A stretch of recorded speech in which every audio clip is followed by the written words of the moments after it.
우리의 일상은 평범합니다. 우리는 매일 아침 지하철을 타고 출근을 합니다. 하루 종일 컴퓨터 앞에서 일을 하기도 하고 동료들과 노닥거리기도 하죠. 퇴근하면 소맥을 과하게 마시고 후회를 하기도 합니다. 그리고 다음날 또 지하철을 타고 출근을 하죠. 이러한 평범한 일상 속에서 우리는 때로는 행복하고 때로는 괴롭고 때로는 권태롭습니다. 그러던 어느 날 지하철을 타고 출근을 하는데 불쑥 이런 생각이 드는 겁니다. 나는 왜 존재하는가? 순간 고개를 드니 꾸벅꾸벅 졸고 있는 샐러리맨, 스마트폰에 고개를 쳐박고 있는 학생, 광고판, 손잡이가 눈에 들어옵니다. 매일 보는 이 낯익은 광경이 갑자기 생소하게 보입니다. 이처럼 모든 것이 낯설어 보이는 이 순간이 바로 비범한 순간입니다. 우리의 삶은 이처럼 평범한 일상 속에 비범한 순간들이 다이아몬드처럼 박혀있는 보석과도 같습니다. 우리의 정신도 마찬가지입니다. 카프카의 소설 변신은 어느 날 갑자기 커다란 벌레로 변한 한 남자에 관한 이야기입니다. 그가 벌레가 된 이유나 배경 설명 없습니다. 그냥 벌레가 되어버린 것입니다. 이처럼 갑자기 벌레로 변한 상황은 기묘한 사건임에도 불구하고 이후에 전개되는 이야기는 매우 일상적입니다. 벌레가 된 남자는 여전히 출근을 하지 못한 것을 걱정하고 가족들은 여전히 하숙을 치며 돈을 법니다. 한편으로 카프카의 변신은 섬뜩한 소설입니다. 이 소설은 현실과 판타지 그 중간지대에서 벌어지는 이야기이기 때문입니다. 하지만 우리는 이 섬뜩한 소설에 금방 매료가 됩니다. 우리의 정신은 평범한 의식과 비범한 무의식 사이에 걸쳐있기 때문입니다. 우리의 정신은 의식적이면서 무의식적이고 평범하면서 비범하기에 현실과 판타지를 오갈 수 있는 것입니다. 예술작품이라고 예외는 아닙니다. 17세기 스페인의 궁정화가 벨라스케스의 그림 시녀들은 공주와 주변 인물들을 마치 스냅사진 찍듯이 그린 집단 초상화입니다. 화가가 왕과 왕비의 초상화를 그리고 있는데 공주와 일행이 온 후 시녀들이 칭얼대는 공주를 달래는 재미있는 장면이 담겨 있습니다. 화가 벨라스케스의 입장에서는 그저 왕의 평범한 일상을 그린 것일 뿐입니다. 그런데 철학자들이 시녀들에 관한 나름의 철학적 해석을 시도합니다. 푸코는 이 그림을 주체가 제거된 표상이라고 말합니다. 왕과 왕비라는 주체가 빠지고 그들의 눈에 비친 표상만 남았다는 것입니다. 하지만 락캉은 푸코의 해석에 반대하여 이 그림에서는 주체가 사라진 것이 아니라 오히려 의식적 주체와 무의식적 주체가 이중으로 깊이 새겨져 있다고 합니다. 이와 같은 철학자 해석이 덧붙여지면서 시녀들은 엄청나게 유명한 그림이 되었습니다. 벨라스케스는 왕과 왕비의 평범한 일상을 그렸을 뿐인데 갑자기 철학적으로 비범한 그림이 되었습니다. 화가의 평범한 의도에 비범한 해석이 붙으면서 시녀들은 평범하면서 비범한 그림이 된 것이죠.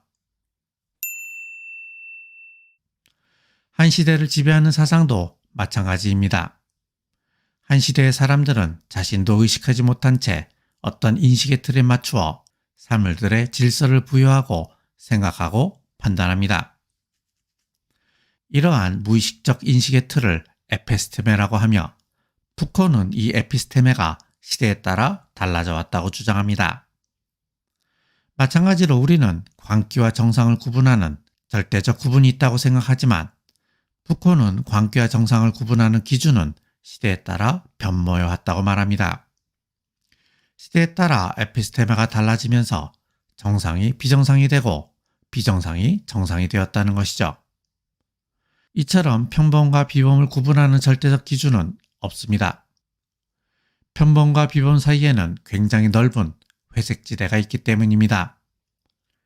대부분의 생각과 사상은 이 회색지대에 있습니다. 이 회색지대에 있는 모든 것들은 평범하면서 비범하고 비범하면서 평범합니다. 우리의 존재도 마찬가지입니다. 우리는 기적의 확률로 선택받은 비범한 존재들입니다. 우주가 현재의 조건으로 존재할 확률은 거의 0에 가깝고 지구의 지적 생명체가 존재할 확률은 수조분의 1에 가깝습니다. 더군다나 우리 모두는 5천만 개의 정자들의 경쟁을 뚫고 태어난 비범한 존재들입니다. 하지만 우리 모두는 또한 너무나 평범한 존재들입니다. 저마다의 비범함은 인간이라는 종의 틀 속에서 보면 사실 아무것도 아니죠. 우리 모두는 비슷한 생각, 비슷한 모양새를 가진 평범한 존재들입니다. 하지만 그러한 평범함 속에는 비범한 가능성이 잠재되어 있습니다. 어찌 보면 2500년 동안의 서양 철학사는 비범한 이데아와 평범한 현실 사이에서 벌어진 기나긴 싸움이라고 볼 수 있습니다. 16세기 이탈리아 화가 라파엘로가 그린 아테네 학당에는 서양 철학의 양대 산맥인 플라톤과 아리스토텔레스가 등장합니다. 플라톤은 손가락으로 하늘을 가리키며 야, 진짜로 중요한 건 바로 저기 위에 있는 이데아의 세계야 라고 말하고 있습니다.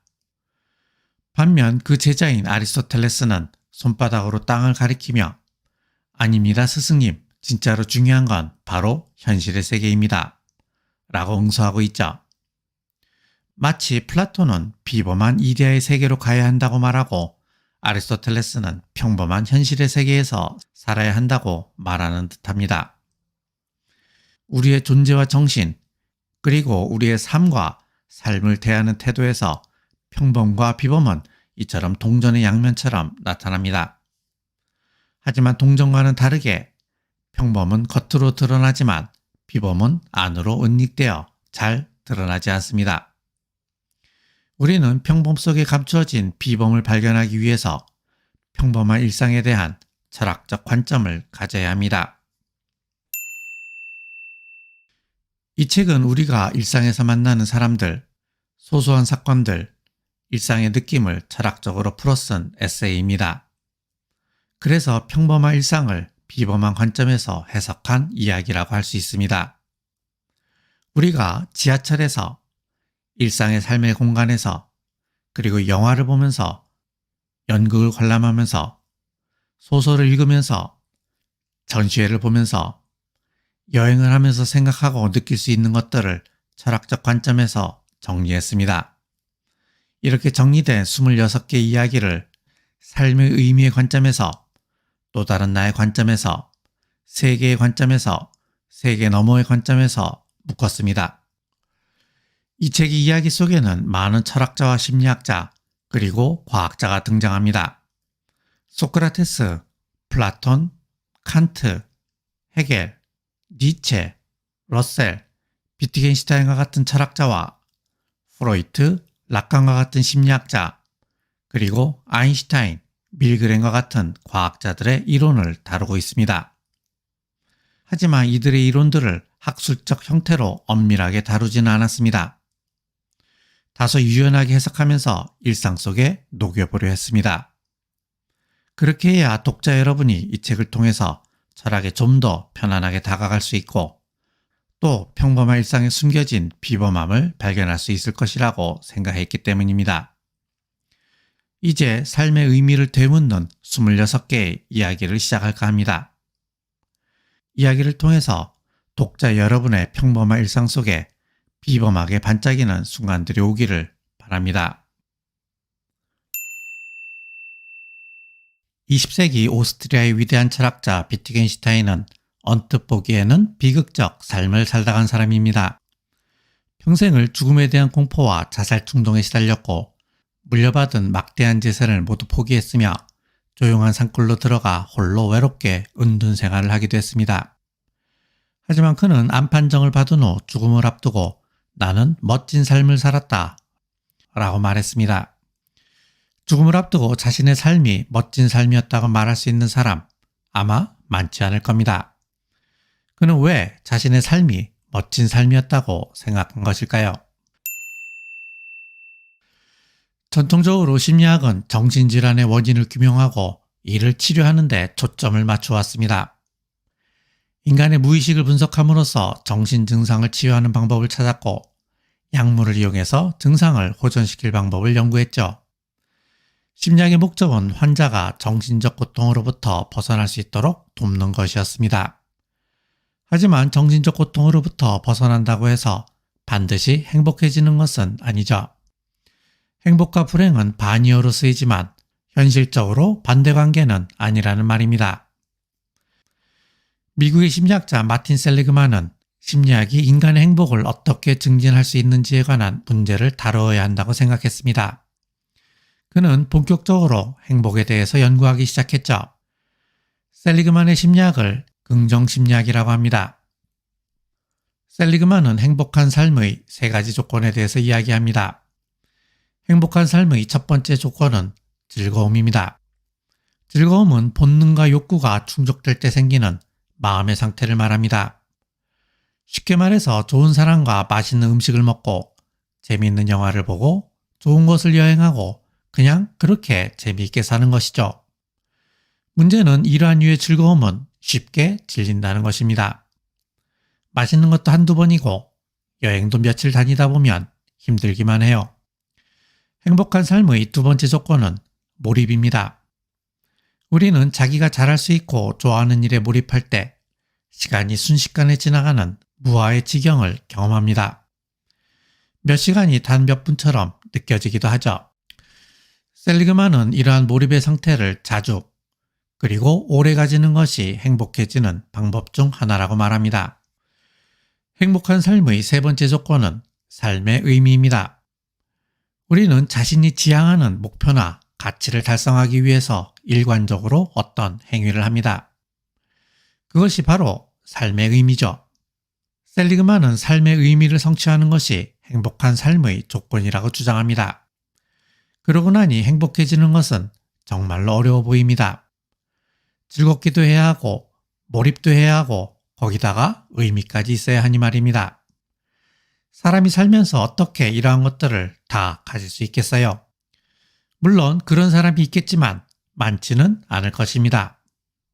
그러고 보면 행복한 삶을 살겠다는 것은 정말 사치스러운 생각이라는 마음이 듭니다. 그렇다면 우리는 어떻게 살아야 할까요? 행복이 사치라면 도대체 우리는 무엇을 위해서 살아야 할까요? 이때 문득 떠오르는 사람이 있습니다. 바로 오스트리아의 철학자 비트겐슈타인입니다. 비트겐슈타인은 1889년 오스트리아 빈에서 5남 3녀 중 막내로 태어났습니다. 그의 집안은 오스트리아 철강회사를 소유한 엄청난 부자였어요. 브람스, 슈만, 말러, 쉰베르크 같은 음악가들이 비트겐슈타인 궁에 초빙되어 연주를 했다고 할 정도니까요. 그런데 비트겐슈타인 집안에는 우울증 내력이 있었던 모양입니다. 첫째 형, 둘째 형, 셋째 형이 모두 극단적 선택을 했습니다. 특히 셋째 형은 동성애적 성향을 비관해서 극단적 선택을 한 것이라고 추정하는데요. 비트겐슈타인도 동성애자였어요.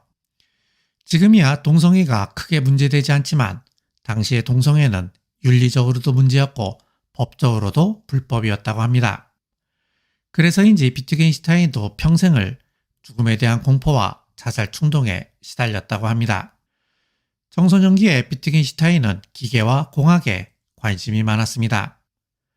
인문학교인 김나지움이 아니라 실업학교에 진학했고 맨체스터 공과대학에서 항공공학을 공부합니다. 이곳에서 운명의 책을 만나게 됩니다. 바로 러셀과 화이트헤드가 쓴 수학 원리입니다. 비트겐슈타인은 수학 원리를 읽고 수리체력에 매료되어 캠브리지 대학의 강사로 있던 러셀을 찾아갑니다. 러셀은 후에 그에 대해 이렇게 회고했습니다. 나는 그가 퀴어였고 생각이 이상해 보였기에 천재인지 아니면 그냥 괴짜인지 한 학기 내내 판단을 내릴 수가 없었다. 여기에서 퀴어는 2가지 의미가 있습니다. 하나는 이상하다는 의미이고 다른 하나는 성소수자라는 의미입니다. 러셀이 중의적 표현으로 말장난을 한 것이죠. 비트겐슈타인은 러셀에게 철학을 가르쳐 달라고 졸랐습니다. 내가 바보인지 아닌지 말해주세요. 내가 바보라면 비행기 조종사가 될 것이고 그렇지 않다면 철학자가 될 겁니다. 러셀은 비트겐슈타인이 방학 동안 철학적인 글을 하나 써오라고 말합니다. 그러면 바보인지 아닌지 말해주겠다고 하면서요. 다음 학기 초에 비트겐슈타인은 그에게 글 한 편을 가지고 왔습니다. 러셀은 단 한 문장을 읽고 이렇게 말했다고 합니다. 너는 비행기 조종사가 되어서는 안 돼. 그러던 중 1차 세계대전이 터집니다. 전쟁이 터지자마자 비트겐슈타인은 오스트리아 군에 자원 입대를 합니다. 평생을 죽음에 대한 공포에 시달리다 보니 죽음과 대면하고 싶었는지도 모르겠습니다. 그래서 그런지 가장 위험한 보직을 자원했고 퇴각 명령도 듣지 않고 용감하게 싸웠습니다.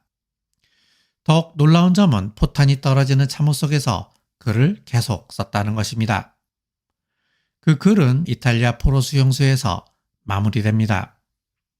그렇게 해서 나온 책이 바로 논리철학 논고입니다. 전쟁이 끝나고 비트겐슈타인은 막대한 유산을 상속받았습니다. 아버지가 사둔 미국 채권이 전쟁이 끝나자 엄청나게 올랐던 겁니다. 전쟁 전에는 그냥 오스트리아 갑부 집안이었는데 이제 세계적 갑부 집안이 된 겁니다. 하지만 비트겐슈타인은 돈에 관심이 없었습니다. 그는 유산을 형제들과 지인들에게 전부 나누어 주고 자신을 위해서는 방 한 칸과 몇 점의 가구만 남겨놓았습니다. 그러면서 이렇게 말합니다. 높은 산에 올라갈 때에는 무거운 짐은 내려놓고 출발해야 한다. 비트겐슈타인은 전장과 포로 수용소에서 쓴 논리철학 논고를 출판합니다. 그는 이 책으로 자신이 모든 철학적 문제들을 해결했다고 생각했고 이제 학계에서는 더 이상 할 일이 없어졌다고 하면서 시골로 내려가서 초등학교 교사가 됩니다. 러셀은 비트겐슈타인에게 캠브리지 대학으로 돌아오라고 계속 러브콜을 합니다. 이때까지도 비트겐슈타인은 학위가 없었습니다. 그래서 러셀은 논리철학 논고를 논문으로 박사학위 심사를 받도록 해줍니다. 러셀과 무어가 심사를 맡았는데 그의 논문을 이해하지 못했다고 합니다. 그러자 비트겐슈타인은 그들의 어깨를 두드려주며 이렇게 말했다고 합니다. 너무 낙담하지 마세요. 나는 당신들이 이 논문을 이해할 수 있을 것이라고 기대하지 않았어요. 러셀과 무어는 놀랍게도 이런 말을 하는 그에게 박사학위를 줍니다. 그러던 중 2차 세계대전이 터집니다. 비트겐슈타인이 가만히 있을 리가 없죠. 이번에는 나이가 많아서 군인으로 입대하지 못했지만 야전병원의 조수로 군복무를 자원합니다. 그리고 전쟁이 끝나자 또다시 운둔 생활을 합니다. 1951년 62세가 되던 해 비트겐슈타인은 전립선 암 선고를 받습니다. 의사가 이제 생이 얼마 남지 않았다고 하자 비트겐슈타인은 아주 좋습니다. 라고 말했다고 합니다. 평생을 자살 충동에 시달렸으니 고통스러운 삶을 빨리 끝내고 싶어 했을 수도 있었을 겁니다. 하지만 그는 죽기 전에 이런 유언을 남겼습니다. 사람들에게 내 삶이 멋있었다고 전해주시오. 비트겐슈타인은 임종을 앞두고 왜 자신의 삶이 멋있었다고 했을까요? 우리가 비트겐슈타인이 아닌 이상 그가 왜 그런 말을 했는지 이유를 알 수 없지만 셀리그만이 제시한 행복의 조건으로 그의 생각을 한번 추측해보죠. 셀리그만은 행복의 조건으로 즐거움, 몰입, 의미라는 세 가지 조건을 꼽았습니다. 이런 관점에서 보면 비트겐슈타인의 삶은 행복과는 거리가 멀어 보입니다. 비트겐슈타인의 삶은 특히 즐거움과 거리가 멀어 보입니다. 평생을 죽음에 대한 공포와 자살 충동에 시달린 사람의 삶이 즐거웠을 리는 없겠죠. 비트겐슈타인은 엥겔만에게 이런 편지를 보낸 적도 있습니다. 최근 내 상황은 완전히 비참함 자체입니다. 나는 생명을 끊는 것을 계속 생각해 왔습니다. 지금도 이 생각은 여전히 나를 괴롭힙니다. 나는 내려갈 수 있는 가장 마지막 지점까지 가라앉았습니다. 게다가 비트겐슈타인은 평생을 외롭게 살았습니다. 막대한 유산을 포기하고 시골로 내려가 초등학교 교사가 되었고 노르웨이 바닷가에 있는 오두막집에 숨어들었죠. 나는 왜 우리가 여기 있는지 그 이유를 알지 못한다. 그러나 나는 우리가 단지 즐기기 위해서 여기에 있는 것은 아니라는 사실만큼은 확신한다. 비트겐슈타인의 삶에 즐거움은 없었지만 그는 철학에 몰입할 수 있었습니다. 철학에 매료되어 항공공학을 포기하고 캠브리지 대학의 러셀을 찾아갔고 자신에게 철학적 재능이 있는지 알고 싶어 했습니다. 그리고 그는 포탄이 떨어지는 참호 속에서 철학적 글을 썼습니다. 사람들은 철학은 할 일 없는 한량들이나 하는 것이라고 말하지만 그에게 철학은 죽느냐 사느냐의 문제였던 겁니다. 또 그는 막대한 유산을 자신의 몰입을 방해하는 장애물일 뿐이라면서 모두 포기했습니다. 왜 그랬을까요? 비트겐슈타인에게는 원대한 목표가 있었습니다. 그것은 철학의 모든 문제를 해결하는 것이었습니다. 철학의 모든 문제를 해결하겠다니 미친 소리처럼 들리겠지만 실제로 그는 그것이 가능할 것이라고 믿었습니다. 그는 철학의 모든 문제는 철학자들이 언어를 잘못 사용해서 발생했다고 생각했습니다. 그러니 언어를 올바르게 사용한다면 모든 철학적 문제들이 자연적으로 해결될 것이라고 믿었습니다. 그래서 쓴 책이 바로 논리철학 논거입니다. 그는 이 책으로 서양 철학의 모든 문제가 해결되었다고 하면서 시골로 내려가서 초등학교 교사가 됩니다. 자신의 목표가 실현되었다는 것이었죠. 비트겐슈타인의 삶은 즐거움과는 거리가 멀었습니다. 그래서 셀리그만의 기준으로 보면 행복한 삶은 아니었을 것입니다. 하지만 그는 철학에 몰입할 수 있었고 논리철학 논거라는 의미 있는 책을 썼습니다. 그래서 그의 삶은 행복한 삶은 아니지만 적어도 멋있는 삶이었다고 할 수 있을 것 같습니다. 라파엘로의 그림 아테네 학당을 보면 가운데 플라톤과 아리스토텔레스가 서 있습니다. 플라톤은 손가락으로 하늘을 가리키고 아리스토텔레스는 손바닥으로 땅을 가리키고 있죠. 그래서 플라톤을 이상주의자, 아리스토텔레스를 현실주의자라고 합니다. 현실주의자인 아리스토텔레스에게 중요한 것은 이 현실 세계에서 어떻게 하면 잘 살 수 있는가 하는 것이었습니다. 그는 삶의 목적을 에우다이모니아라고 했습니다. 에우다이모니아를 흔히 행복으로 번역하지만 사실 행복이라기보다는 잘 살기에 가깝습니다. 삶의 목적은 잘 사는 것이라는 것이죠. 나는 아리스토텔레스가 말하는 잘 사는 것이란 셀리그만이 말하는 것처럼 행복하게 사는 것이 아니라 비트겐슈타인이 말하는 것처럼 멋있게 사는 것이라고 생각합니다. 즐거움은 크게 중요하지 않을 수도 있다는 말입니다. 죽음을 앞둔 사람들은 무엇을 후회하고 무엇을 아쉬워할까요? 그들은 인생을 좀 더 즐기지 못했다는 점을 후회하지 않습니다. 자신의 삶이 불행했다는 점을 아쉬워하지 않습니다. 그들은 자신이 하고 싶은 일을 하지 못했음을 후회하고 자신이 사랑하는 사람에게 사랑한다는 말을 하지 못했음을 아쉬워합니다. 그들에게 중요한 것은 즐거움이나 행복이 아닌 것입니다. 그러고 보면 즐거움 그 자체는 삶의 목표가 될 수 없습니다. 즐거움은 감정의 상태일 뿐이기 때문입니다. 그리고 감정은 인간을 움직이는 심리적 메커니즘일 뿐입니다. 예컨대 산속에서 갑자기 호랑이를 만나면 공포스럽죠. 우리는 호랑이를 보면 도망을 갑니다. 쥐를 보면 혐오스럽죠. 그래서 우리는 쥐를 보면 자리를 피합니다. 맛있는 음식을 먹으면 기분이 좋죠.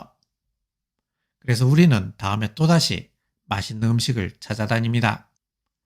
즉, 공포감, 혐오감, 행복과 같은 인간의 감정은 결국 생존에 필요한 행위를 하도록 만드는 동기일 뿐입니다. 우리는 공포를 느끼기 때문에 호랑이에게 잡아먹히지 않고 혐오감을 느끼기 때문에 뒤로부터 전염병에 걸리지 않으며 행복함을 느끼기 때문에 건강하고 맛있는 음식을 먹을 수 있는 것입니다. 다시 말해서 인간의 감정이란 어떤 것의 목적이 아니라 생존을 위한 수단일 뿐이라는 말입니다. 수단이 목표가 될 수는 없습니다. 즐거움은 그냥 부수적으로 그리고 일시적으로 따라오는 감정일 뿐입니다. 그럼에도 불구하고 우리는 즐거움을 인생의 목표라고 착각합니다. 그것은 아마도 자본주의가 만들어낸 환영일 수 있습니다. 자본주의는 끊임없이 우리를 유혹하죠. 이 가방만 있으면, 이 차만 타면, 이 여자를 만나면, 이 책만 읽으면 나의 욕망이 충족되고 행복해질 거라고 유혹합니다. 하지만 그런 일은 없죠. 이 가방을 사면 저 가방이 눈에 들어오고, 이 차를 타면 저 차가 더 좋아 보이며, 이 여자를 만나면 저 여자가 더 예뻐 보이고, 이 책을 읽으면 저 책이 더 진짜 같아 보입니다. 자본주의가 끊임없이 우리를 속이고 있는 것입니다. 그래야 우리가 계속 무언가를 소비하기 때문입니다. 행복은 물론 좋습니다. 즐겁고 몰입하고 의미 있는 삶은 좋은 것이죠. 그런데 만약에 이 모든 것을 가질 수 없다면, 그래서 한 가지를 포기해야 한다면 즐거움을 포기하는 것도 괜찮을 것이라고 생각합니다. 왜냐하면 즐거움은 그냥 마음의 상태일 뿐이니까요. 그뿐만이 아닙니다. 마음의 상태는 목표한다고 해서 가질 수 있는 것이 아닙니다. 예컨대 내가 산속에서 호랑이를 보고 귀엽다고 생각해야지 한다고 해서 귀엽다는 생각이 드는 것이 아니고, 쥐를 보고 예쁘다고 생각해야지 한다고 해서 예쁘다는 생각이 드는 것이 아닙니다. 감정은 내가 어찌할 수 있는 것이 아닙니다. 그러니 즐거움은 우리의 인생에서 후순위에 두고 몰입과 의미에 집중해 보는 것도 괜찮을 듯합니다. 우리가 자신이 좋아하는 일, 잘하는 일에 몰입하고 또 거기에서 어떤 의미를 찾을 수 있다면 우리도 죽음을 앞두고 비트겐슈타인처럼 내 삶은 멋졌다 라고 말할 수도 있을 것입니다.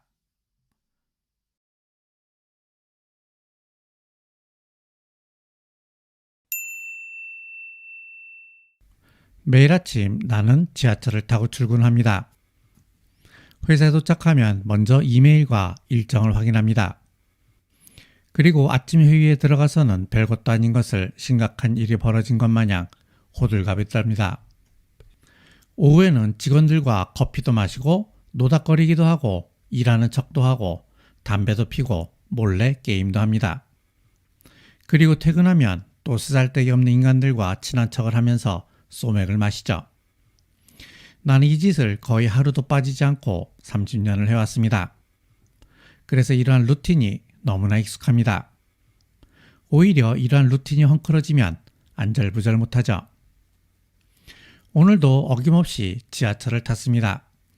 의자에 앉아 꾸벅꾸벅 졸고 있는 아저씨, 서서 스마트폰을 열심히 들여다보는 학생, 경로석에 앉아서 무언가 중얼거리는 노인, 광고판, 노선도, 손잡이, 하나도 이상할 게 없는 언제나 똑같은 풍경입니다. 그런데 갑자기 현타가 옵니다. 나는 왜 존재하는가? 나는 무엇을 위해서 출근하는가? 아무리 생각해봐도 내가 왜 존재하는지, 내가 왜 출근을 해야 하는지 그 이유를 찾아낼 수 없습니다. 순간 갑자기 이 모든 것이 낯설게 느껴집니다. 30년 동안 보아왔던 풍경이 갑자기 낯설게 보입니다. 사람들이 존재한다는 사실이, 지하철 의자가 존재한다는 사실이, 손잡이가 존재한다는 사실이, 광고판이 존재한다는 사실이, 그리고 심지어 내가 존재한다는 사실이 갑자기 낯설게 느껴집니다. 그런데 왜 익숙했던 존재가 갑자기 낯설어 보일까요? 그 이유가 도대체 무엇일까요? 현실과 이상은 다릅니다. 현실은 우리가 믿는 것과 다를 뿐더러 우리가 원하는 대로 흘러가지도 않죠. 이처럼 현실이 우리가 믿거나 원하는 바와 달라서 마음이 불편해지는 상태를 인지부조화라고 합니다.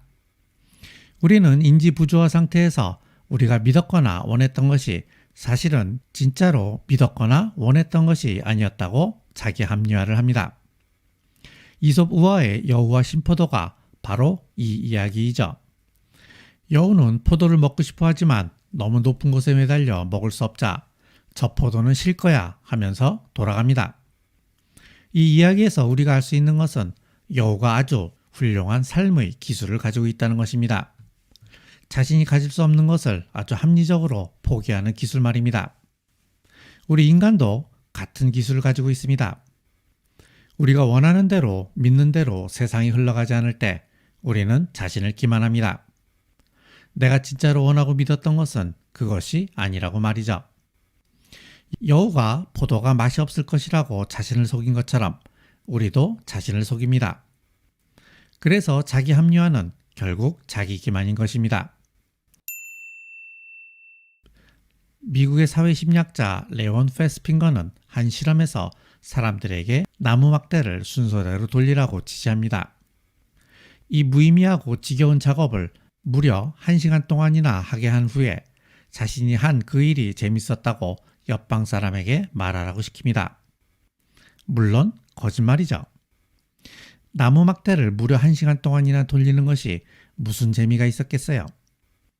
그러면서 실험에 참여한 대가로 어떤 사람에게는 $20를 주고 어떤 사람에게는 $1를 주었습니다. 그런데 재미있는 일이 벌어졌습니다.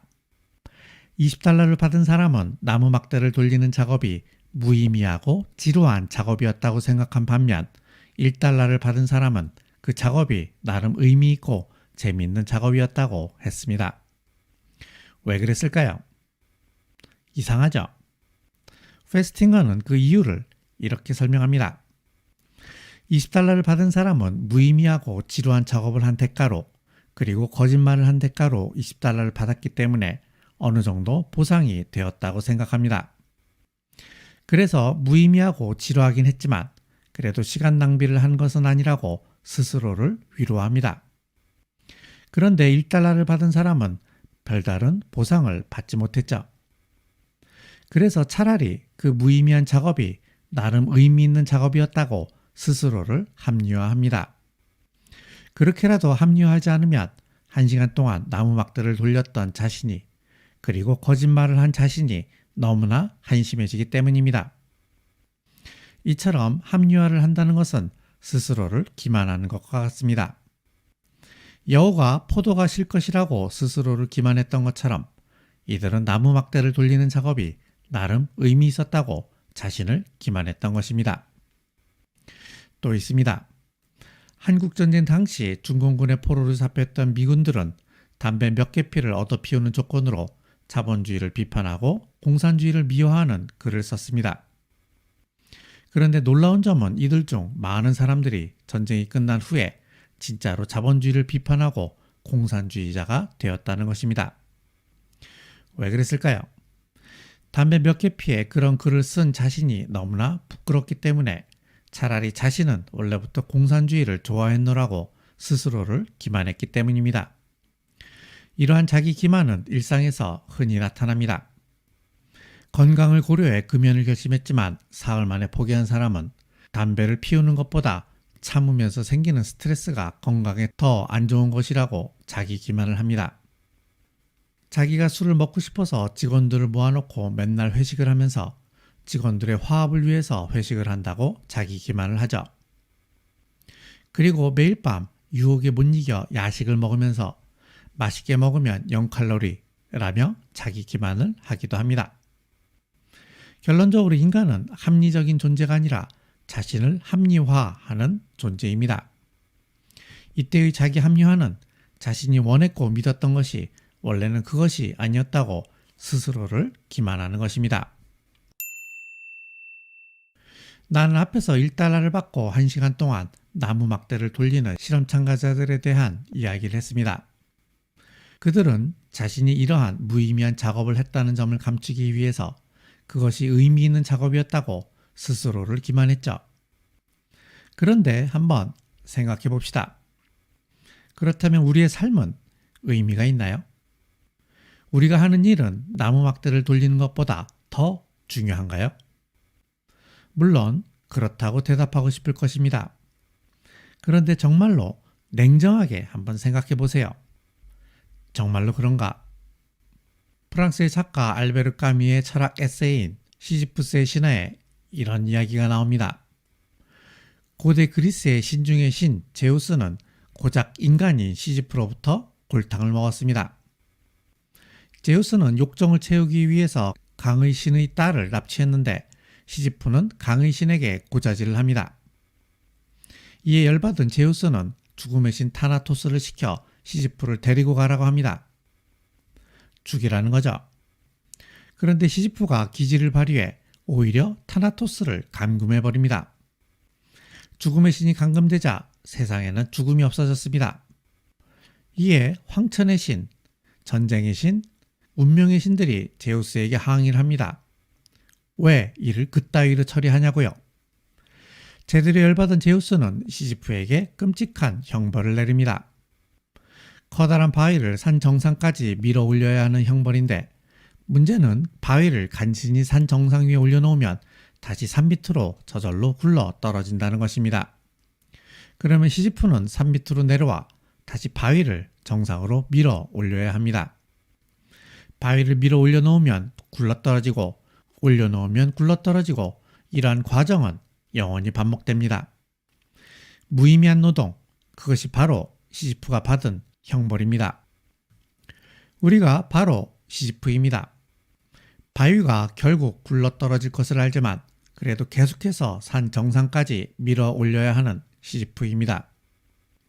그리고 또 우리는 아무런 의미가 없지만 그래도 계속 나무 막대를 돌려야 하는 알바생입니다.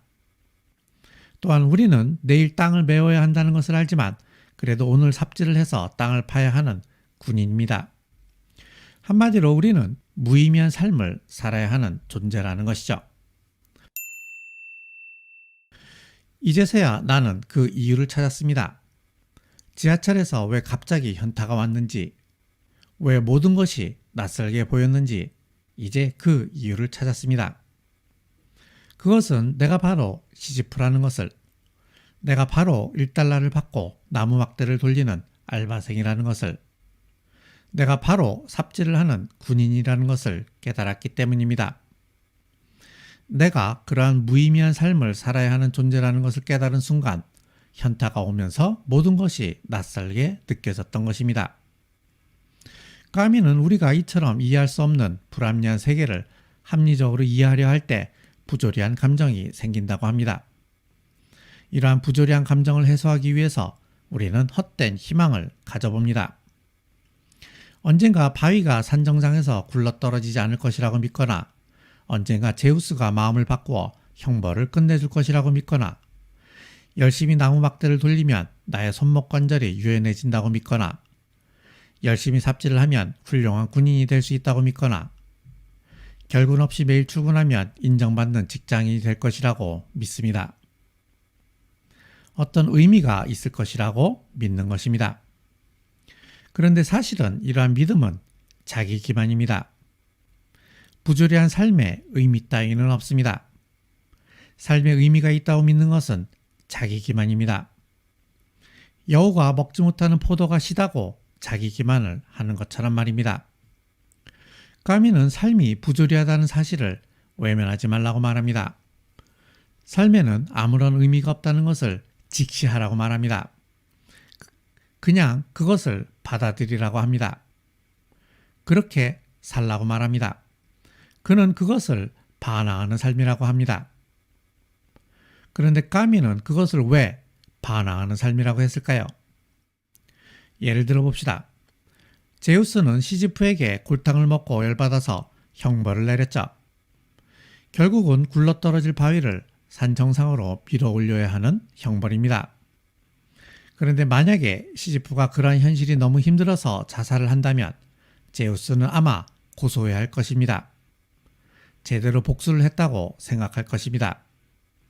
그리고 만약에 시지프가 바위를 밀어 올리는 일이 근력 운동에 좋다고 의미까지 부여하면서 자기 기만을 해도 제우스는 아마 고소해야 할 것입니다. 바보 같은 놈이라고 하면서 말이죠. 그런데 시지프가 바위가 결국 굴러떨어질 것을 알면서도, 아무런 의미가 없다는 것을 알면서도 매일 즐겁게 열심히 밀어올린다면 제우스는 약이 올라 죽을 것입니다. 자신을 골탕 먹인 시지프에게 복수를 하려고 형벌을 내렸는데 전혀 고통을 느끼지 않을 뿐더러 그것을 너무 좋아하니 약이 오를 수밖에 없죠. 비유하자면 어떤 사람이 못되게 구는 놈을 팼는데 그가 알고 보니 마조히스트라서 너무 좋아하는 형국이랄까요. 그래서 반항이라고 하는 것입니다. 삶이 부조리하다는 사실을 외면해서는 안 됩니다. 그 외면 자체가 자기 기만입니다. 또한 부조리한 삶을 끝내기 위해 자살을 해서도 안 됩니다. 그것은 제우스를 웃게 만들 뿐입니다. 신의 구원을 기대해서도 안 됩니다. 그 또한 자기 기만인 것입니다. 그렇다면 도대체 어떻게 해야 할까요? 까미는 반항하라고 말합니다. 까미에게 반항한다는 것은 현재에 충실하라는 의미입니다. 삶이 의미가 없다는 것을 받아들이되 그냥 행복하게 현재를 살라는 것입니다. 시지프가 제우스를 비웃듯이 마조히스트가 자신을 팬 놈을 비웃듯이 삶의 부조리를 비웃으라고 합니다. 그러한 삶의 무의미함을 직시하고 그러한 의미 없는 삶에 충실할 때 역설적으로 삶의 의미가 생긴다는 것입니다. 까미의 소설 이방인에서 주인공 메르소는 살인을 저지릅니다. 세상에 아무런 이유가 없는 것처럼 메르소에게도 살인을 해야 할 이유는 없었습니다. 그냥 태양 때문에 눈이 부셔서 총을 쏘았습니다. 메르소는 사형 선고를 받고 삶이 부조리하다는 것을 깨닫습니다. 그리고 회개를 요구하는 신부에게 꺼지라고 말하죠. 그런데 이상하게도 그 감옥 속에서 평화와 행복을 찾습니다. 메르소는 바로 그 앞에 있는 밤하늘의 별빛, 밤냄새, 흙냄새, 소금 냄새를 느끼고 처음으로 행복을 느낍니다. 그는 반항을 통해서 비로소 스스로의 존엄성을 지키게 된 것입니다. 이제 까미의 반항은 고통받는 사람을 위한 반항으로 나아갑니다. 만약에 신이 어린아이가 이유 없이 죽어야 하는 세상을 창조했다면 자신은 신을 거부하겠다고 합니다. 고통받는 사람을 위해 타자와 연대하고 부조리한 세계에 맞서겠다는 것이죠. 그럼으로써 자신의 존엄성과 타자의 존엄성을 지킬 수 있다는 것입니다. 17세기 프랑스의 철학자 데카르트는 이렇게 말했습니다. 나는 생각한다. 고로 존재한다. 생각하는 인간만이 진정한 인간이라는 말이겠죠. 데카르트로부터 300년 후 20세기의 까미는 이렇게 말합니다. 나는 반항한다. 고로 존재한다. 반항이 진정한 인간을 만든다는 말입니다. 우리 모두의 반항하는 삶을 위하여 나도 이제 배틀그라운드 게임을 그만하고 열심히 반항하도록 하겠습니다.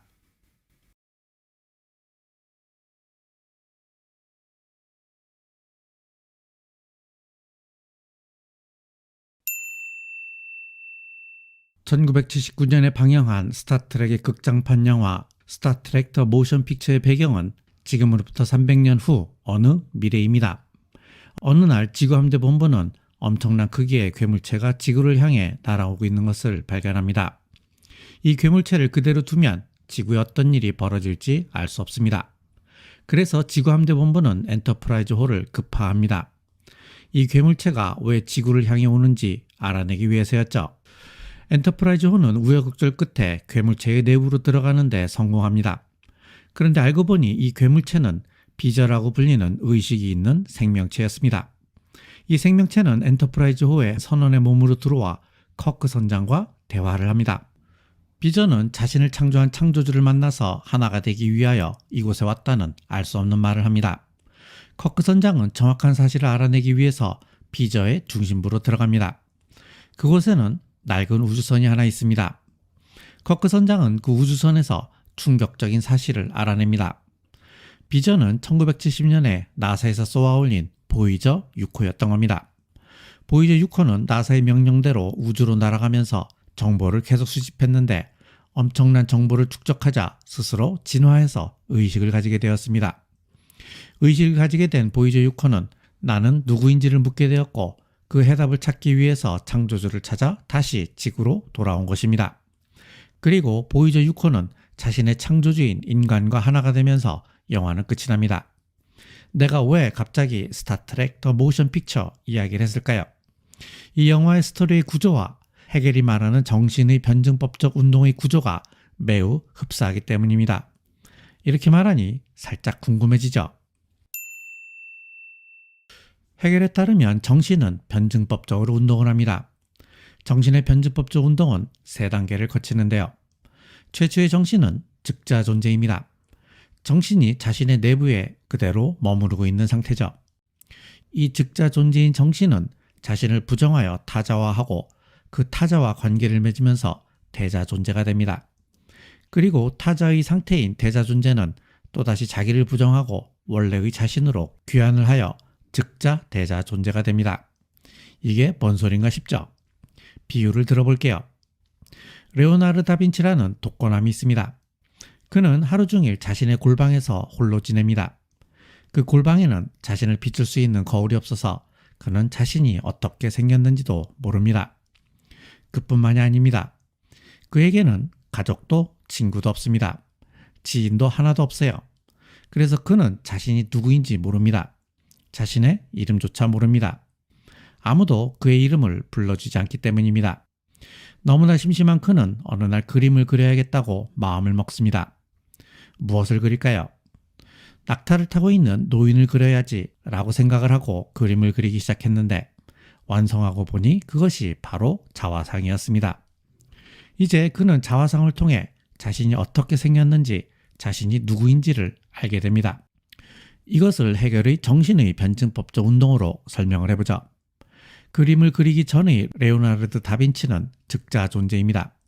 그리고 그림을 그리는 레오나르도 다빈치는 대자 존재이고요. 그림을 완성하고 자신이 어떻게 생겼는지 자신이 누구인지 알게 된 레오나르도 다빈치가 바로 즉자 대자 존재입니다. 이 스토리의 구조를 영화 스타트랙 더 모션 픽처의 스토리에 맞추어 보죠. 우리가 누구인지 우리가 왜 존재하는지 아무것도 모르는 인간이 바로 즉자 존재입니다. 이에 인간은 우리 존재의 비밀을 밝히기 위해서 보이저 6호를 쏘아 올렸죠. 스스로를 소외시키고 타자화하여 태양계 밖으로 보낸 겁니다. 이때 우리의 일부인 보이저 6호가 대자 존재입니다. 그리고 보이저 6호는 스스로 발전하고 귀환하여 창조주인 인간과 하나인 즉자 대자 존재가 된 것입니다. 1990년대에 방영되어 전설이 된 일본 애니메이션 신세기 에반겔리온은 지구를 공격하는 정체불명의 적을 무찌르는 인류의 비밀병기 로봇에 관한 이야기입니다. 1편부터 24편까지는 그냥 평범한 로봇 만화영화였습니다. 그런데 25화부터 갑자기 이상해집니다. 민망한 수준의 병맛 같은 스케치 몇 장을 보여주고서 주인공 신지가 갑자기 넋두리를 하기 시작합니다. 이때부터 수많은 오타쿠들이 멘붕에 빠졌습니다. 이게 도대체 뭐지? 장난하나? 그런데 이 넋두리로 인해 신세기 에반겔리온은 오타쿠들의 성경이 되었습니다. これは何もない空間、何もない世界。僕の他には何もない世界。僕がよくわからなくなっていく。自分がなくなっていく感じ。僕という存在が消えていく。ここにはあなたしかいないからよ。僕しかいないから。自分以外の存在がないとあなたは自分の形がわからないから。 아무것도 없는 공간, 아무것도 없는 세계에서 주인공 신지는 바로 즉자 존재입니다. 즉자 존재는 자신이 누구인지, 자신이 어떤 형태인지 알 수 없죠. 다른 사람이 없으면 자신을 알 수 없습니다. 즉자 존재가 어떤 대상을 타자화하여 자신의 앞에 세우면서 대자 존재가 됩니다. 自分の形を知っている。他の人との壁を見ることで自分の形をイメージしている。あなたは他の人がいないと自分が見えないの。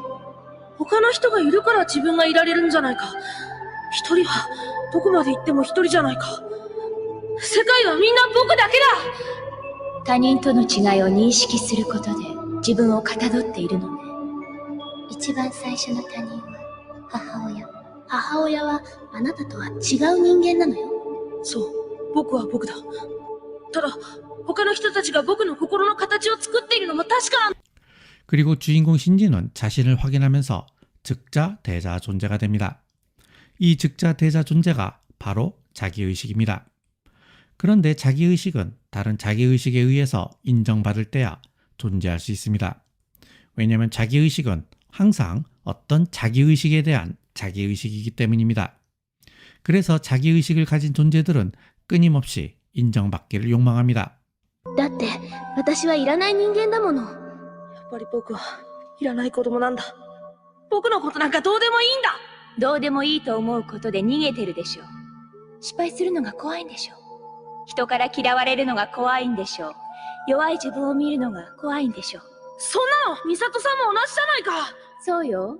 私たちはみんな同じなのよ。心がどこか欠けているのか。人は群れていなければ生きられない。人は一人で生きていけない。自分は一人しかいないのに。だから辛いんだな。だから寂しいのよ。だから心を体を重ねたいの。一つになりたいのね。人は脆く弱いものでできている。心も体も脆くて弱いものでできている。だからお互いに補完し合わなければならない。 의식을 가진 인간은 타자를 통해서 자신을 봅니다. 타자가 자신을 긍정적으로 보면 자기 스스로 긍정적 존재가 되고 타자가 멸시하면 스스로 멸시하는 존재가 됩니다. 따라서 자기의식을 가진 인간은 타자의 인정 여부에 따라서 자신의 정체성을 확립하게 됩니다. 이제 자기의식을 가진 인간들은 타자로부터 인정받기 위해서 투쟁을 벌입니다. 목숨을 걸고 나를 인정해달라고 투쟁합니다. 목숨을 건 인정투쟁, 이것이 바로 헤겔의 정신현상학에서 자기의식의 핵심 개념입니다. 독일의 철학자 악셀 호네트는 헤겔의 인정투쟁 개념을 조금 더 발전시킵니다. 호네트는 우리가 어떤 특정한 타자에게 인정받으려는 것이 아니라 사회적으로 일반적인 다수의 타자들로부터 인정받으려 한다고 합니다. 그래서 우리는 가방끈 길게 좀 메어보겠다고 죽어라 공부하고 승진하겠다고 머리에 넥타이 졸라매고 본부장님 앞에서 재롱을 떱니다. 뭐를 먹을 때마다 사진을 찍어 SNS에 올리고 좋아요 숫자를 확인하고 유튜브 구독자를 매일 체크합니다. 우리는 왜 이처럼 사회적 평판에 민감하게 반응할까요? 호네트는 일반화된 타자들로부터 인정받기 위해서라고 합니다. 호네트에 따르면 인간은 인정에 대한 요구가 거부될 때 심한 모욕감을 느낍니다. 그래서 사람들은 모욕을 자신의 인정 욕구를 위한 도구로 사용하기도 합니다. 타자와의 인정 투쟁에서 인정을 받지 못할 때 오히려 타자에게 모욕감을 줌으로써 자신의 인정 욕구가 채워지는 듯한 효과를 볼 수 있기 때문입니다. 그래서 갑질을 하는 것인지도 모르겠습니다. 갑질을 함으로써 상대방에게 모욕을 주고 그렇게 함으로써 자신이 인정받겠다는 것이죠. 그러나 이러한 과도한 인정 투쟁은 우리를 불행하게 만듭니다. 인정 욕구는 채워지지도 않을 뿐더러 한번 채워진다고 해도 더 많은 인정을 욕구하게 됩니다.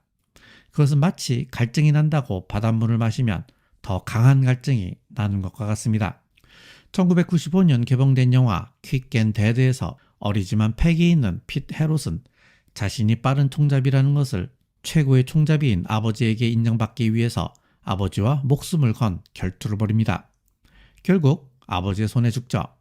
아버지도 자신이 빠른 총잡이라는 것을 타자들로부터 인정받기 위해서 아들과 결투를 벌인 겁니다. 그리고 아들을 죽이죠. 과도한 인정투쟁의 결과가 죽음인 셈입니다. 그렇다면 인정욕구를 버려야 할까요? 어떤 사람들은 타인의 인정과 평가를 무시하라고 합니다. 타인으로부터 미움받을 용기를 가지라고 합니다. 그런데 그것이 가능할까요? 내가 보기에 그것은 불가능합니다. 인정욕구는 본능에 가깝기 때문입니다. 그렇다면 어떻게 해야 할까요? 젊은 시절 나는 사람들로부터 인정받기 위해서 몸을 갈아 일했습니다. 주변의 모든 사람들에게 최선을 다했죠. 그런데 어느 날 선배가 이런 충고를 했습니다. 내가 너무 많은 사람들로부터 인정을 받으려 한다는 것입니다. 그냥 51대 49만 유지하라는 겁니다. 내가 친구를 51명 만들면 나머지 49명은 적이 될 수밖에 없다는 것이죠. 당시에 나는 그 말을 이해하지 못했습니다. 그런데 나이가 들면서 그것이 무슨 말인지 깨달았습니다. 어차피 내가 친구가 생기면 그 수만큼 적이 생길 수밖에 없다는 것을 깨달은 것이죠. 적어도 회사라는 경쟁사회에서는 그렇다는 말입니다. 우리는 모두에게서 인정을 받을 필요는 없습니다. 누군가에게서만 인정을 받으면 됩니다. 그것이 한 사람이든 가족이든 커뮤니티든 상관이 없습니다. 심지어 동시대일 사람일 필요도 없습니다. 니체는 동시대 사람들의 인정을 구하지 않았습니다. 니체는 후대 사람들은 내 책을 읽지 않고서는 철학을 할 수 없을 것이라고 말했습니다. 그리고 그 말은 맞았습니다. 그는 동시대 사람들이 아니라 후대 사람들의 인정을 요구했던 것입니다. 나는 이것이 일종의 삶의 기술이라고 생각합니다. 우리는 인정 욕구를 버릴 순 없지만 인정 욕구의 대상은 바꿀 수 있습니다. 나에게 모욕을 주는 타자가 인정 욕구의 대상이 아닐 때 그것을 가볍게 무시하면 됩니다. 내가 모든 사람에게 나 자신을 증명할 필요는 없기 때문입니다. 영화 더 레슬러는 퇴물이 된 프로레슬러에 관한 이야기입니다. 주인공 랜디는 나이가 들어 심장에 문제가 생겼습니다. 더 이상 경기를 하면 죽을 수도 있다는 의사의 경고를 받았죠. 하지만 랜디는 의사의 경고를 무시하고 경기에 나섭니다. 그때 애인이 달려와 말리지만 랜디는 자신의 세상으로 나가야 한다고 합니다. 랜디는 자신의 세상에서 인정받기를 원했던 것입니다. 비록 싸구려 3류 레슬링 경기장이지만 그는 그곳에서 인정을 받기 원했습니다.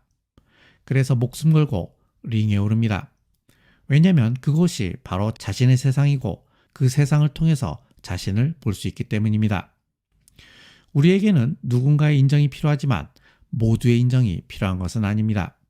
그 누군가가 누구인지는 자신이 선택할 문제입니다. 그 누군가의 인정을 받기 위해서 링에 올라 자신의 존재를 증명하면 됩니다. 마치 랜디가 목숨을 걸고 젊은 시절 트레이드 마크였던 램잼 기술을 하는 것처럼 말입니다.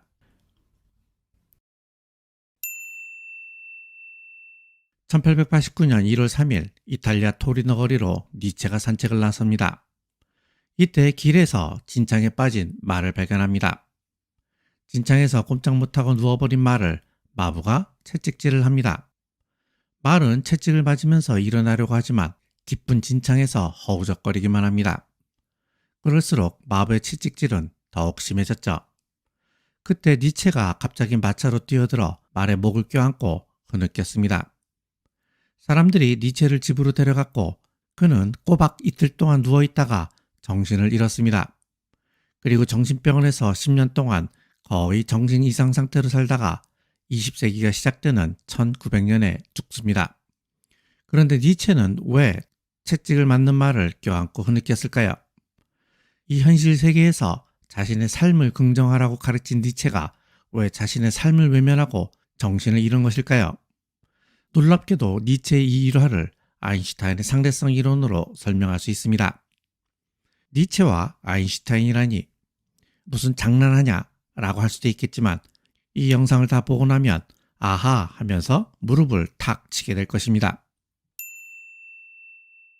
프랑스의 화가 라파엘로의 아테네 학당 그림의 가운데 있는 두 사람이 플라톤과 아리스토텔레스입니다. 플라톤은 손가락으로 하늘을 가리키면서 그 옆에 있는 아리스토텔레스한테 이렇게 말하고 있는 듯합니다. 야, 진짜로 중요한 건 저기 위에 있는 이데아의 세계야. 그러자 제자인 아리스토텔레스는 손바닥으로 땅을 가리키면서 이렇게 대답하는 듯합니다. 에이 설마요. 이 땅, 이 현실 세계가 중요한 거 아니에요? 플라톤은 세계를 둘로 나누었습니다. 이데아의 세계와 현실의 세계. 이데아의 세계가 진짜 세계이고 현실의 세계는 가짜 세계로 보았습니다. 그래서 플라톤은 아테네 학당 그림에서 진짜 세계가 저 너머에 있다고 손가락으로 하늘을 가리키고 있습니다. 이러한 생각은 우리에게 많이 익숙합니다. 기독교 사상이 그렇죠. 기독교 사상에서는 이 세상에서 인간이 죽으면 저 세상으로 간다고 합니다. 플라톤 사상과 기독교 사상의 공통점은 이 현실 세계를 부정하고 있다는 것입니다. 현실 세계는 잠깐 거쳐가는 간이역일 뿐이고 우리의 종착역은 현실 세계가 아닌 저 위의 세계라는 것이죠. 그런데 니체는 신이 죽었다고 선언합니다. 신이 죽었으니 이제 우리가 갈 저 세계는 없습니다. 그래서 니체는 이 현실 세계에서 자신의 삶을 긍정하고 자신의 삶을 사랑하라고 합니다. 이 말은 삶이 힘들고 고난에 가득 차 있을지라도 이게 내 운명이겠거니 하면서 그냥 받아들이라는 말이 아닙니다. 니체의 자신의 삶을 사랑하라는 말은 뒤집어서 이해해야 합니다. 자신의 삶을 더욱 사랑스럽게 만들라는 뜻입니다.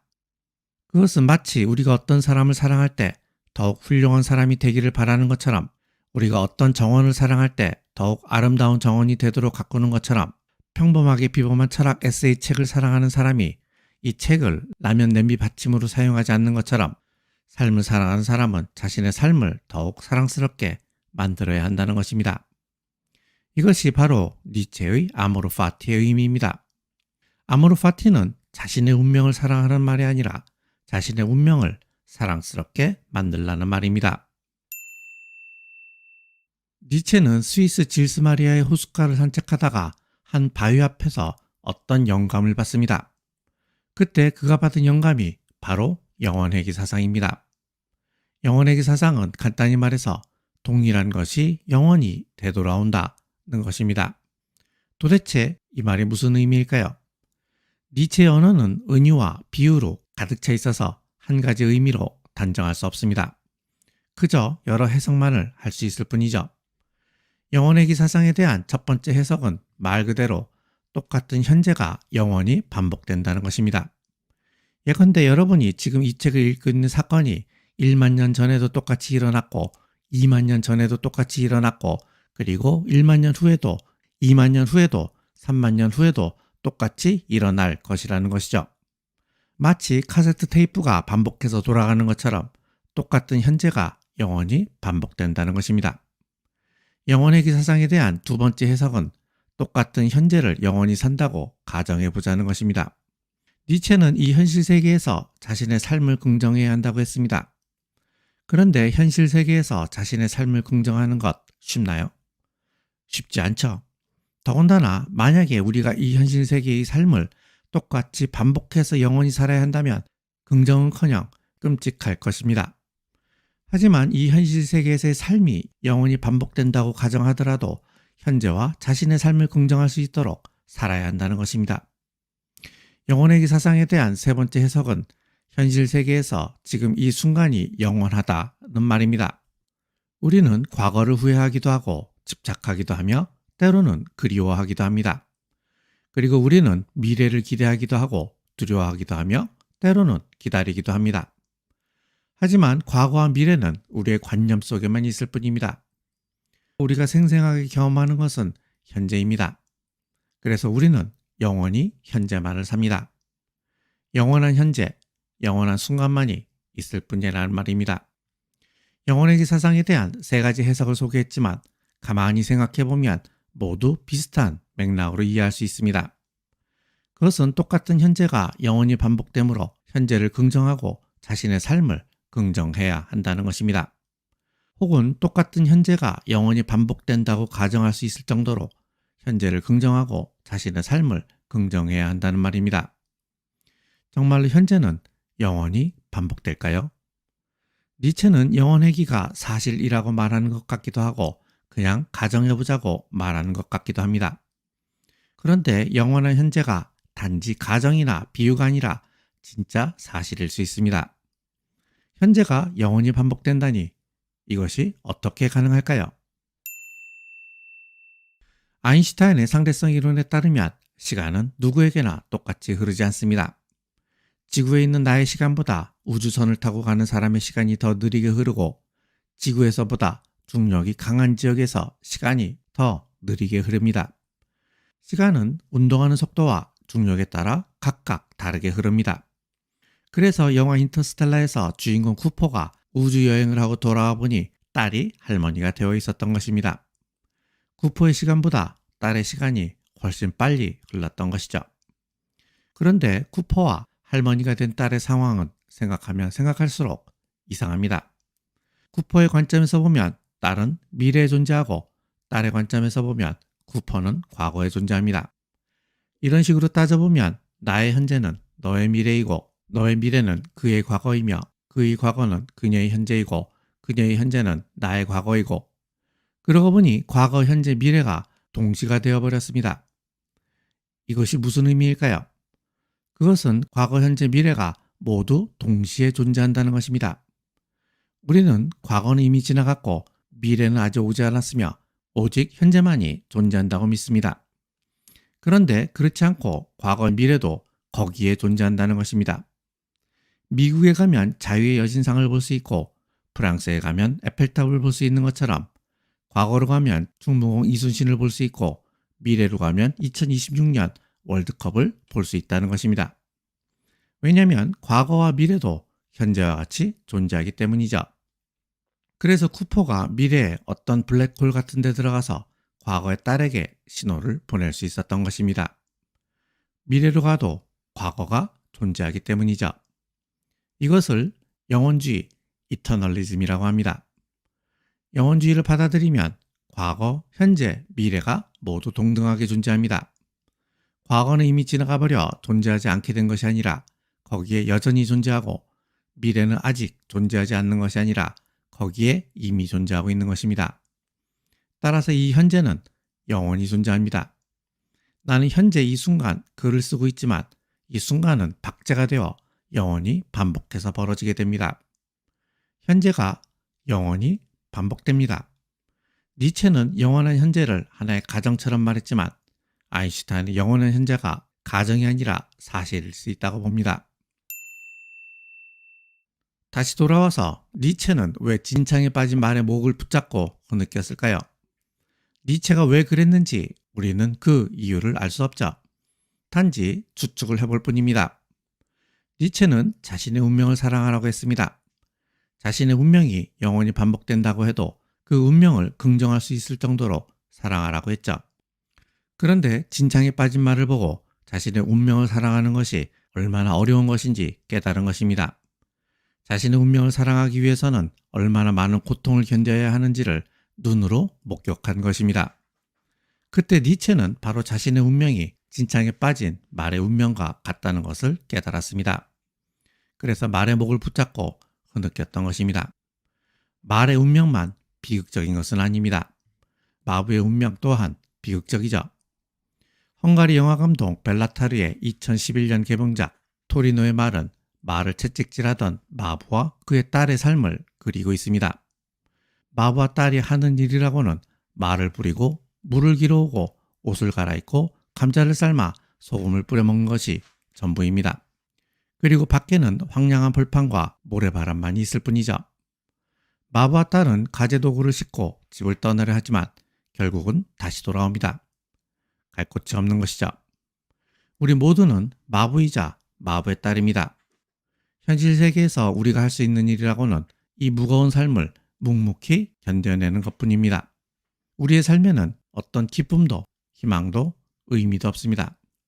우리는 순간순간 기쁨을 느끼고 미래에 대한 희망을 꿈꾸며 삶의 의미를 찾을 수 있다고 생각합니다.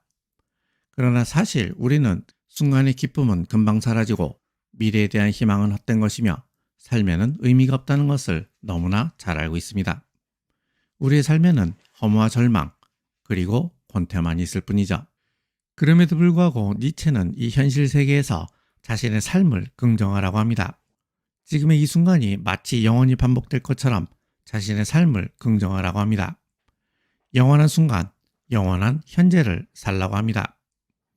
니체의 이 말은 그냥 비유가 아닐 수 있습니다. 영혼주의 세계관에 따르면 현재 이 순간은 영원히 반복되고 여러분의 삶도 영원히 반복되며 여러분의 운명 또한 영원히 반복됩니다. 우리의 삶은 단 한 번이지만 이 삶은 박제가 되어 영원한 운명이 됩니다. 아모르 파티, 이것은 운명을 사랑하는 말이 아니라 운명을 사랑스럽게 만들라는 말입니다. 우리는 우리의 운명을 사랑스럽게 만들지 않을 수 없습니다. 왜냐하면 우리의 운명은 영원히 반복되는 것이기 때문입니다. 영원히 반복될 운명을 체념하고 내버려 둘 수는 없죠. 비록 순간의 기쁨은 금방 사라지고 미래에 대한 희망은 헛된 것이며 삶에는 아무런 의미가 없다고 해도 우리는 우리의 운명을 사랑할 수밖에 없습니다. 아니, 우리의 운명을 사랑스럽게 만들지 않을 수 없습니다. 그것이 바로 우리의 운명이기 때문입니다.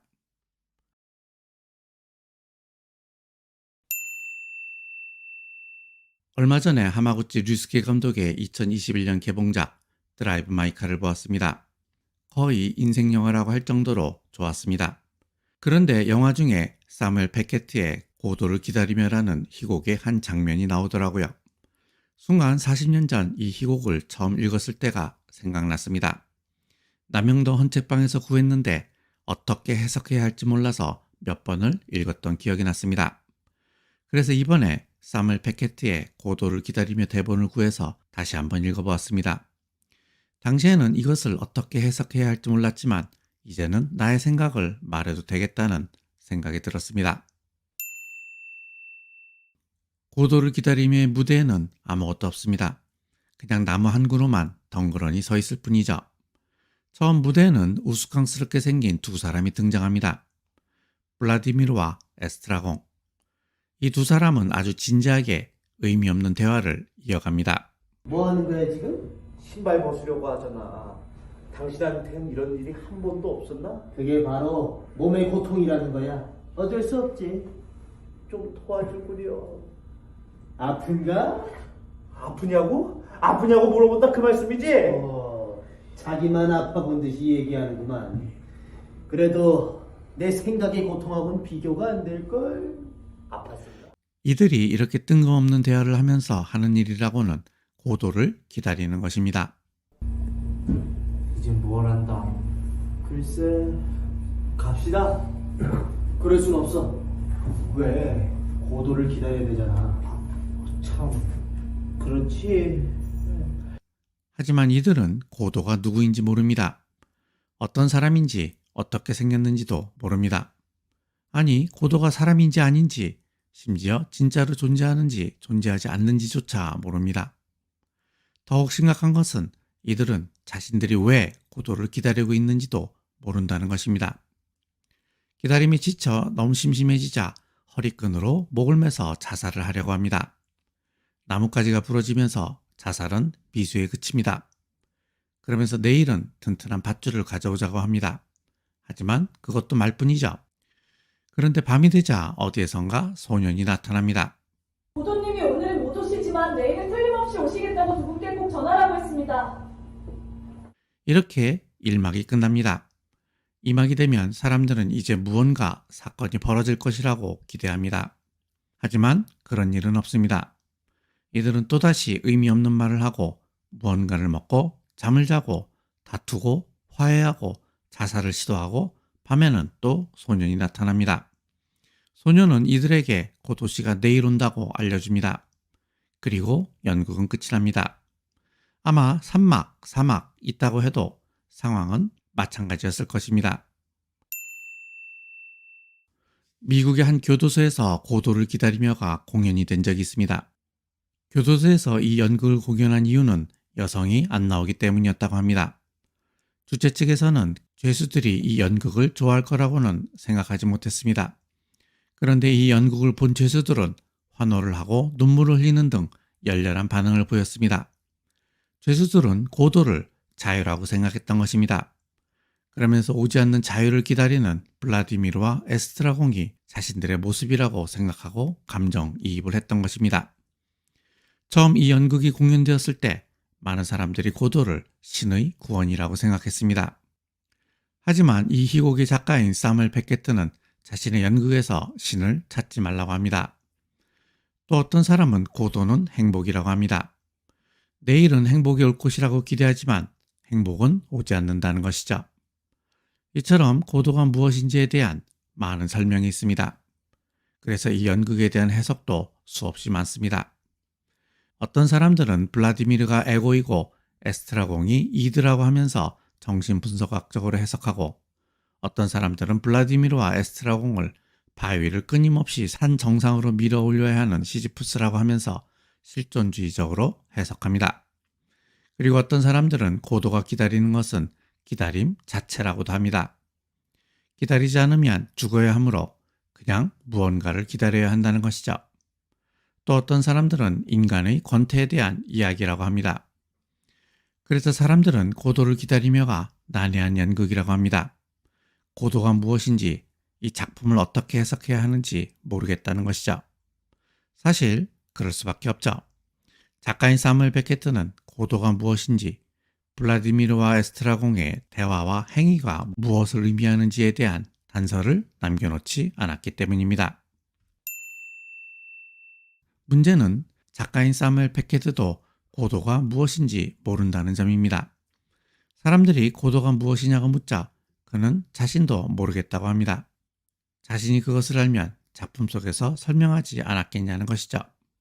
그러면 고도는 그 어떤 것도 아니라고 보아야 할 것입니다. 고도가 그 무엇도 아니라면 고도를 기다리는 것에는 아무런 의미가 없습니다. 그리고 고도를 기다리면서 하는 이들의 대화나 행위에도 아무런 의미가 없다고 보아야 합니다. 결국 작가 사무엘 베케트가 끊임없이 말하고 있는 것은 고도는 그 무엇도 아니고 따라서 고도를 기다리는 것은 무의미하며 이들의 모든 대화나 행위도 무의미하다는 것입니다. 그래서 고도를 기다리며를 반연극이라고 합니다. 전통적인 연극에서는 특정 시대와 특정 장소에서 특정 사람들이 등장하고 특정한 사건이 벌어집니다. 그런데 고도를 기다리며에는 시대적 배경도 장소적 배경도 없습니다. 있는 것이라고는 길거리에 있는 나무 한 그루뿐이죠. 게다가 여기에는 사람도 없습니다. 블라디미르와 에스트라공이라는 사람이 등장하지만 이들이 몇 살인지, 어떤 사람인지, 어떤 과거를 가졌는지에 대한 아무런 설명이 없습니다. 게다가 여기에서는 아무런 사건도 일어나지 않습니다. 자살은 미수에 그치고 고도는 오지 않습니다. 그리하여 고도를 기다리며를 반연극이라고 하는 것입니다.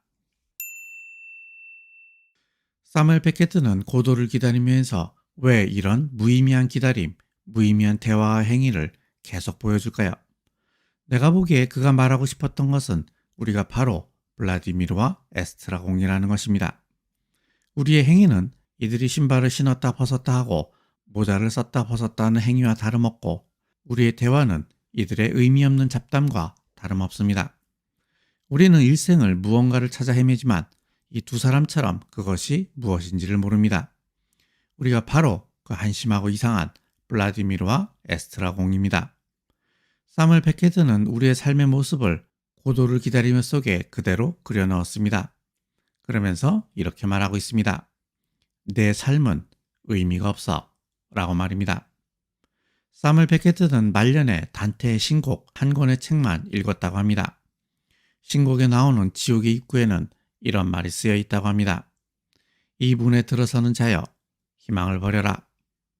사무엘 베케트는 고도를 기다리면서 이렇게 말하는 것 같습니다. 희망을 버려라. 고도는 오지 않는다. 사무엘 베케트는 아일랜드 출신의 소설가입니다. 젊은 시절에는 어느 정도 활동적이었던 것 같습니다. 아일랜드 크리켓팀의 투수로 뛸 정도로 운동을 좋아했고 2차 세계대전 때는 프랑스에서 레지스탕스로 활동했죠. 하지만 인생 후반기로 갈수록 우울하고 내성적인 사람이 되었습니다. 고도를 기다리며가 성공을 거두면서 사무엘 베케트는 사람들의 주목을 받았는데요. 하지만 사람들의 주목이 달갑지 않았던 모양입니다. 모든 인터뷰를 거절하고 철저하게 운동 생활을 했습니다. 심지어 노벨 문학상을 받게 되었을 때에도 수상식에 참석하지 않았습니다. 노년에는 프랑스의 작은 마을에서 피아노를 치면서 레지스탕스 시절에 만난 아내와 함께 조용히 여생을 보냈습니다. 사무엘 베케트에 대한 자료를 조사하다가 아이리시 타임즈에서 재미있는 기사를 하나 발견했습니다. 사무엘 베케트는 독일에 대한 저항의식이 매우 강해서 독일이 2차 세계대전을 일으키자 파리로 가서 레지스탕스가 되었습니다. 기밀문서를 번역하여 런던에 몰래 반입하는 등의 활동을 하고 무기를 모으고 관리하는 역할도 했습니다. 게다가 레지스탕스 임이 발각되어 1년간 도피 생활을 하기도 했습니다. 전쟁이 끝나자 공로를 인정받아 프랑스로부터 십자훈장까지 받았습니다. 이런 경우 우리 같은 보통 사람들은 젊은 시절에 레지스탕스로 활동하던 무용담을 떠들고 다닐 것입니다. 과장도 좀 하고 왜곡도 좀 할 것입니다. 특히 정치인이라면 조금 더 심하게 부풀릴 것입니다. 그런데 그는 자신의 레지스탕스 활동에 대해서 여기저기 떠들고 다니지 않았습니다.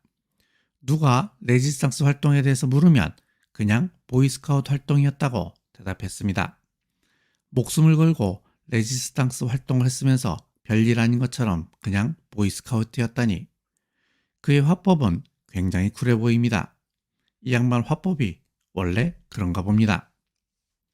사무엘 베케트는 철학이 너무 어려워서 철학책은 읽지 않는다고 말했습니다.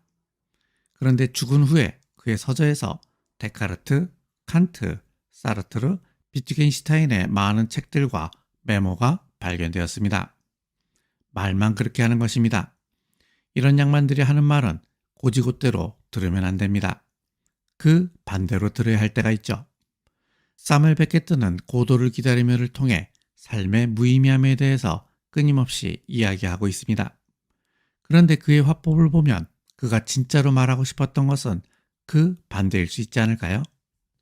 무의미한 삶 속에서 어떤 가치를 만들어내라고 말하는 것일 수도 있습니다.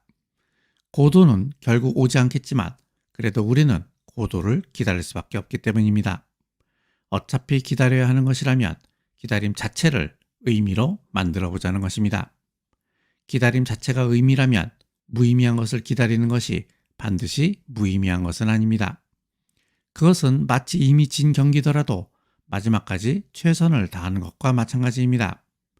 어찌 보면 그것이 우리의 삶이 아닐까 생각해 봅니다. 사무엘 베케트의 자료를 찾아보니 그가 기네스 맥주를 마시는 사진이 있었습니다. 이 글을 쓰고 난 뒤 영화 드라이브 마이 카를 보면서 기네스 맥주를 한잔했습니다.